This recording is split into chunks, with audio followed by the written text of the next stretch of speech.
Bonjour, vous écoutez un nouvel épisode du Serein. Aujourd'hui, direction Esquiez-Serres, juste à côté de Luce-Saint-Sauveur, pour rencontrer un couple d'apiculteurs, Florent et Florence, ça ne s'invente pas, du rucher pentu.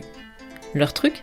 Les ruches kényanes, un système qui respecte le mode de vie naturel des abeilles, sans cadre imposé, sans exploitation forcée.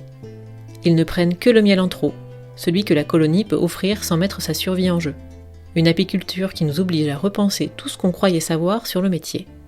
Parce qu'ici, travailler avec les abeilles, c'est d'abord les écouter. Et aussi mettre du miel dans son café. Un petit peu de sucre peut-être? Rien du tout, merci. Un petit peu de miel? Il y a beaucoup de choses à dire, on commence par quoi du coup? Ok. Ce que tu veux. Tu viens avec nous du coup, Florence? Oh, je vais vous laisser. Hein. Ouais, non? T'as rien à raconter, toi? Bon, tu peux venir, hein. Florent, son sujet, il le maîtrise. J'aurais pu laisser l'enregistreur tourner et partir faire un tour. Ce que je n'ai pas fait, je vous rassure. Il a devancé toutes mes questions. Une chose est sûre, ces apiculteurs-là récoltent du miel d'attitude.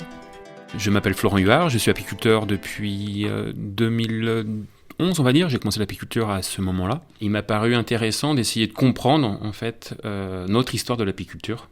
Et c'est à partir de là que j'ai commencé à bouquiner, à lire, etc. Et donc tout naturellement, j'ai été attiré par l'apiculture, ou plutôt par la ruche naturelle. Donc la ruche naturelle, c'est une ruche où on va laisser construire toutes les cires par les abeilles.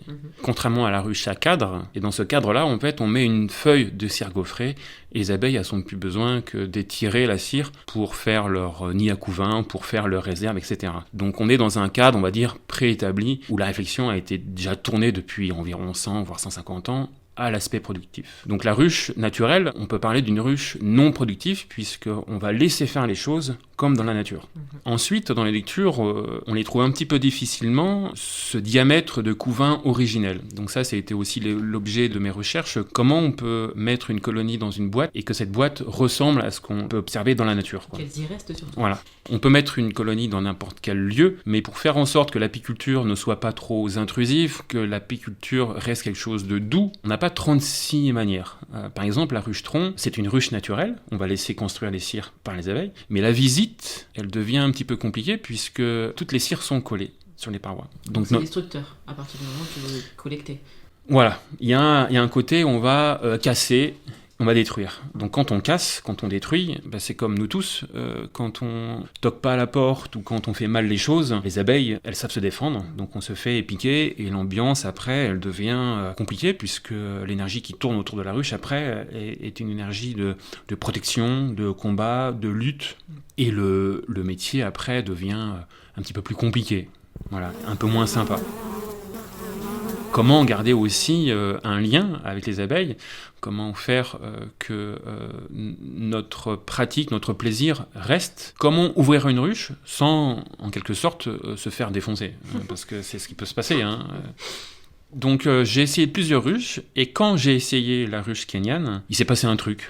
Il faut pousser la chose, il faut adapter cette ruche avec le climat européen, avec l'abeille européenne, puisque comme son nom l'indique, la ruche kényane, elle vient d'Afrique, elle a été élaborée pour moderniser l'apiculture en Afrique, dans les années 70. Donc on est sur une ruche contemporaine. J'ai mis en gros pas loin de 3 ans pour adapter cette ruche à notre environnement ici, surtout comprendre les besoins de l'abeille européenne. Donc il y a eu des très bons moments et des moments qui ont été beaucoup plus durs parce que quand il faut tout refaire avec des abeilles à l'intérieur d'une ruche, les transvasements, les erreurs, les ci, les ça, mais ça a été quand même une très belle phase. Donc à partir de là, la réflexion était tournée différemment. C'était remettre en question notre manière de produire et trouver un autre modèle agricole viable avec ce côté rentabilité. C'est pas évident à dire, hein, quand on parle de vivant, comment rendre le modèle, le vivant rentable. Voilà. Tout en gardant ton optique justement d'avoir des ruches totalement naturelles et ne pas perturber la vie des abeilles, quoi. Bien sûr. Ouais. Et c'est pour ça qu'il y a plein d'apiculteurs qui ne veulent pas aussi être professionnels, parce que quand on est professionnel, on commence à rentrer dans une autre réflexion et voilà, c'est pas simple. On fabrique des ruches, on vend des essaims, on vend de la formation, on vend les différents produits de la ruche, de la gelée royale, du miel en rayon, du miel pressé, de la cire, de la propolis. Nos produits ont 2 labels, l'agriculture biologique, qui correspond à un traitement sans produits chimiques sur nos ruches. Le bio, c'est ça. On n'utilise pas de produits chimiques. Ce qu'il faut savoir, c'est que, oui, on utilise des produits pour traiter nos ruches. Donc en bio, c'est des produits qui ont une autorisation de mise sur le marché qui correspond à un produit d'origine acide oxalique, ce qu'on retrouve dans les plantes, dans la rhubarbe. Ok. Et on utilise... Qui sert à quoi du coup ? Qui sert alors j'aime pas dire le mot lutter, mais à combattre ou à limiter l'infestation du varroa, qui est un acarien, qui vient d'ailleurs, comme le frelon asiatique, voilà. Tu m'as dit combien de ruches tu as aujourd'hui ? Précisément l'an dernier, cette année en 2025, on avait 127 ruches kenyanes. Ce qui peut paraître beaucoup ou pas beaucoup, mais le modèle aujourd'hui en France est tourné sur en gros entre 200 et 300 ruches, quoi, pour pouvoir en vivre. Donc même sur une ruche qui n'est pas forcément productive, avec moins de ruches, on peut arriver à faire quelque chose d'intéressant. Est-ce que tu penses qu'elles te reconnaissent ? Ça, c'est une bonne question.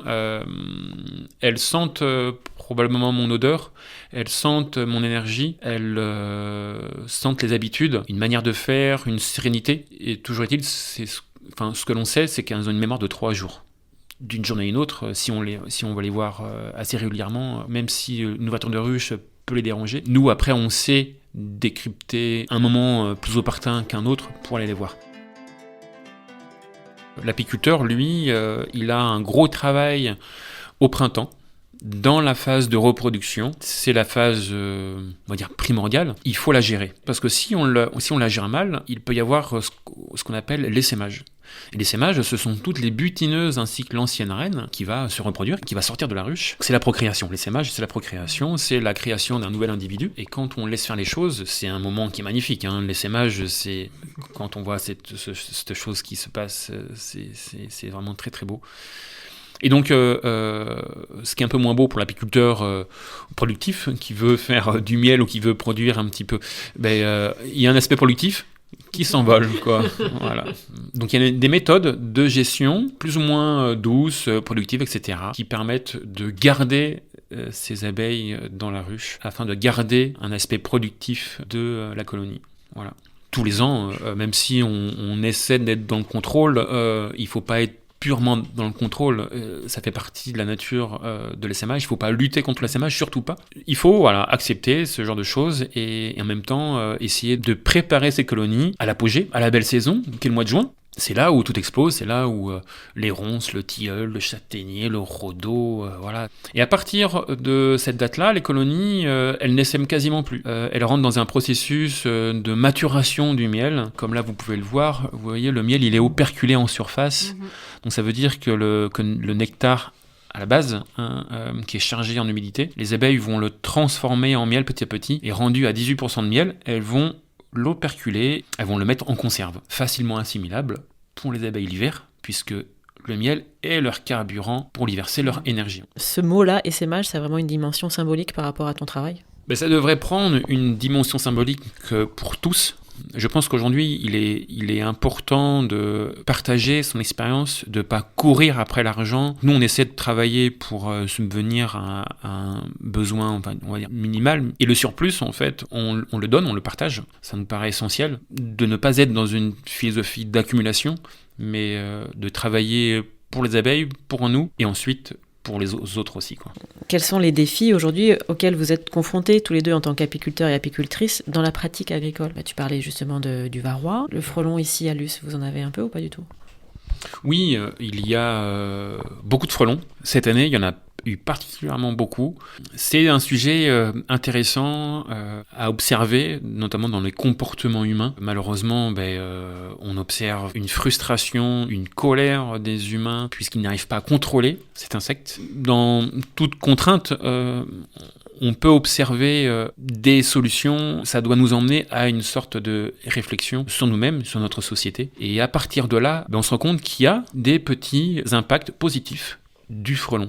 Donc là, c'est toujours compliqué de dire ça. Qu'est-ce que tu racontes ? Qu'est-ce que ça veut dire ? Le frelon, à l'automne, oui, mange les abeilles, mais les abeilles, elles restent dans la ruche, elles ne se fatiguent pas, elles ne consomment pas de l'énergie parce qu'elles sont dans la ruche. Reine n'est pas stimulée. Certes, la colonie est stressée, mais la reine ne pond plus. C'est une opportunité pour traiter contre le varroa avant l'hiver. Et les années où il y a beaucoup de frelons, le traitement contre le varroa est très efficace puisque le varroa ne peut pas se cacher dans le couvain. Il n'y a pas de couvain. Et nos traitements sont efficaces, d'ordre 95%. Donc on rentre, les colonies rentrent dans l'hiver avec peu de varroa. Et les années où il y a beaucoup de frelons, il y a peu de pertes des abeilles. Voilà. Toi, ton travail, au fil des saisons, il correspond à quoi ?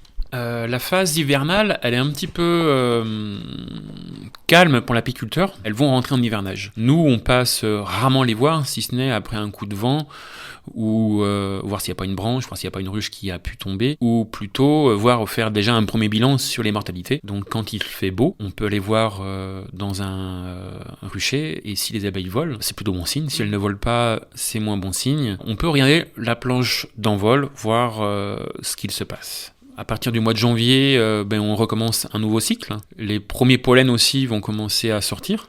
Les abeilles vont trouver les pollens très rapidement. La température ainsi que la lumière vont jouer un rôle crucial sur le développement de la colonie. Donc la reine va être stimulée par les premières rentrées de pollen. Ça va lui donner envie de pondre. Et petit à petit, la colonie va reprendre son activité pour atteindre son apogée au mois de juin, mai-juin on va dire. Et ensuite, elle va rentrer dans une forme de stockage de miel en vue de passer la mauvaise saison. Donc toute une première partie de l'année, les colonies se développent, ensuite elles se reproduisent, ensuite elles stockent et elles hivernent.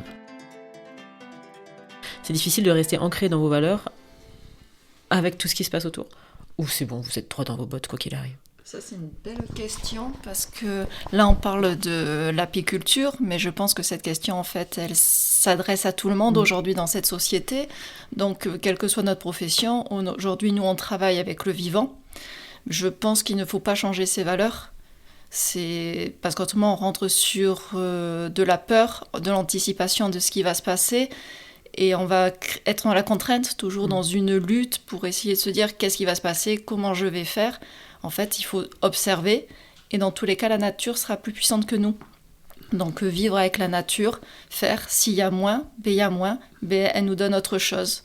Donc, il faut respecter ce qu'on a, et on en a déjà énormément. Et ça, je pense que c'est l'apiculture, c'est le modèle français, c'est le modèle mondial actuel. Donc, on ne peut pas continuer à vivre en ayant peur de demain.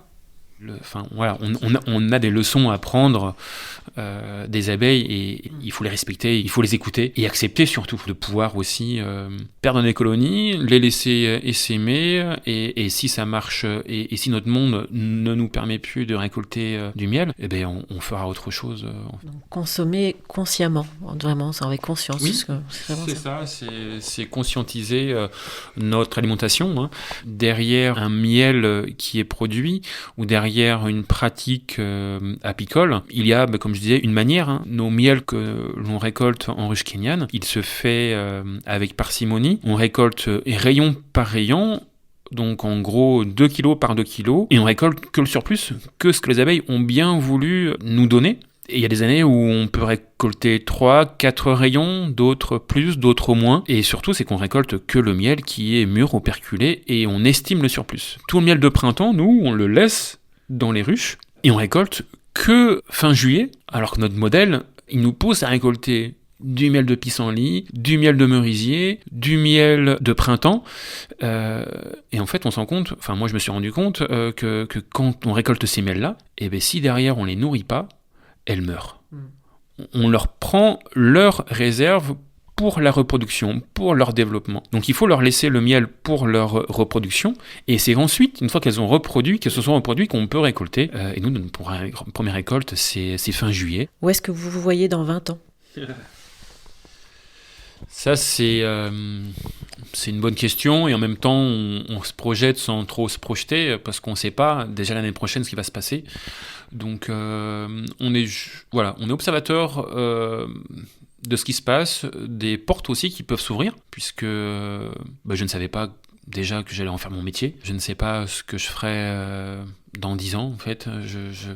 Tout va dépendre des opportunités, parce qu'en fait, toute la nature est opportuniste. Hein, donc, mais toujours est-il, c'est que, voilà, il se passe des choses. Voilà. Toujours un travail de recherche, en fait, c'est ça. Oui, c'est très stimulant. Oui. C'est très stimulant. C'est très... Très bien. Tu veux rajouter quelque chose ? Dans 20 ans, oui. Déjà, demain, je ne sais pas trop où on sera. Je trouve que c'est une question qui est belle, mais déjà, il faut se dire aujourd'hui où c'est que je suis. Des fois, au lieu d'aller se projeter dans 20 ans. Donc aujourd'hui, l'apiculture, il y a déjà de très belles choses à y faire. Et c'est synonyme, en fait, à notre vie. Donc déjà, aujourd'hui, on est heureux. Donc la seule chose que j'ai envie de nous dire pour nous dans 20 ans, c'est qu'on soit aussi heureux où qu'on soit, qu'on garde nos valeurs, notre philosophie, et que quoi qu'on fasse, c'est garder en fait ce qui nous anime à chacun. Agir pour que demain soit toujours beau. Bravo. Merci beaucoup tous les deux. Merci. Merci beaucoup.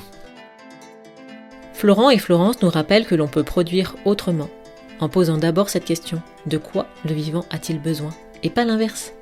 Leur apiculture ne cherche pas à dompter, mais à composer avec les abeilles.